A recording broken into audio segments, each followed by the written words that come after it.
Sindh police में दूसरे सूबों और जाली डोमिसाइल पर भर्तियों का इंकशाफ हुआ है। पब्लिक अकाउंट्स कमेटी ने दीगर सूबों और जाली डोमिसाइल रखने वाले अहलकारों के खिलाफ मुकदमा दर्ज करने का हुक्म दे दिया है।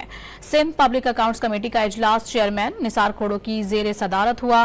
पुलिस ने तहकीकाती रिपोर्ट कमेटी में पेश कर दी। डीआईजी फाइनेंस ने बताया है कि भर्तियां 1979 से 2015 तक की गई हैं। 196 अहलकारों में से 4 का डोमिसाइल दीगर सूबों का साबित हुआ। जाली डोमिसाइल पर 15 अहलकारों के भर्ती होने के सबूत मिले हैं। पीएससी ने दीगर सूबों और जाली डोमिसाइल रखने वाले अहलकारों के खिलाफ मुकदमा दर्ज करने का हुक्म दिया।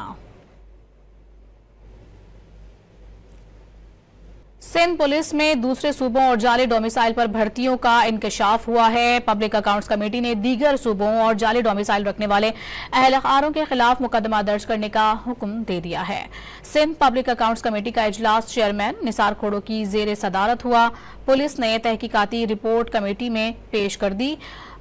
डीआईजी फाइनेंस ने बताया है कि भर्तियां 1979 से 2015 तक की गई हैं। 196 अहलकारों में से 4 का डोमिसाइल दीगर सूबों का साबित हुआ।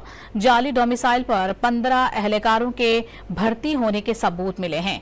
पीएससी ने दीगर सूबों और जाली डोमिसाइल रखने वाले अहलकारों के खिलाफ मुकदमा दर्ज करने का हुक्म दिया।